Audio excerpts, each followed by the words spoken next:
Doug Lynham wanted to be free from the greedy world of materialism. His plan, become a monk and take a vow of poverty. That way he wouldn't have to worry about money issues any longer. Or so he thought. When Doug Lynham was 22, he decided to leave the Marines to become a monk. Money was weaponized, and so it was used to control and manipulate people. And so I ran away to a monastery and took a vow of poverty, where I thought I'd be free from the grip of money and materialism forever. Unfortunately, it didn't work out quite so well.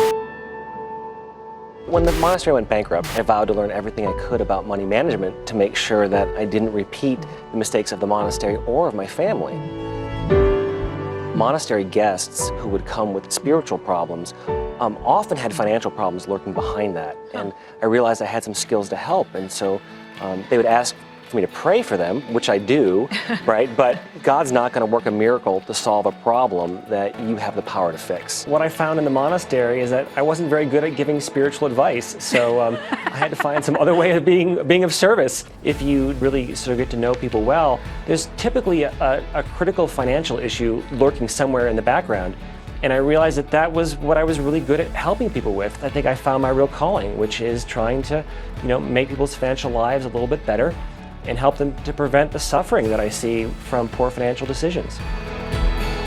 Being a monk influenced my decisions because I believe passionately in ethical and responsible investing. So we now know that environmentally and socially responsible investing is outperforming conventional investing.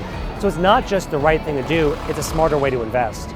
I think one of the key insights of all religious traditions is that we're all interconnected. And you can't unsee that. Once you realize just how deeply interconnected our world is, that has to influence your investment decisions, particularly with the issues of global warming that we face, and trying to align investments with values to combat climate change and greenhouse gases. Some people in the past have argued that money is the root of all evil, and I completely disagree. It turns out that money is the root of everything, right? Good and evil. So in the old days, wealth was pretty much zero sum, right? So for one person to become wealthy, they almost always had to oppress somebody else. In a modern economy, that's not true. No one has to suffer for me to earn, save, and ethically invest my money. So it's not zero sum anymore, and so there's no reason why we should be scared of wealth or be afraid of money, because money's not the problem. Poverty is. There's a holy trinity, so to speak, of finance, which is earning, saving, and investing. And you have to do all three. So I meet a lot of clients who they might make a lot of money, but if you don't save anything, right, you're going to be broke always. And so those were the sort of the three main issues that we had to work through was, making sure we earn enough money, stay out of debt, saved it, and then invested it wisely. So all those are key issues. So I've got 14 different money archetypes, and they're all unique, and they're so playful, right?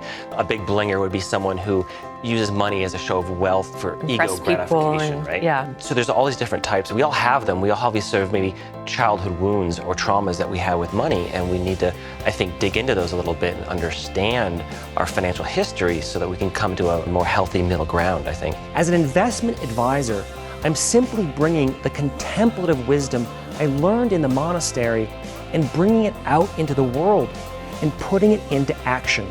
You can get rich and help save the world.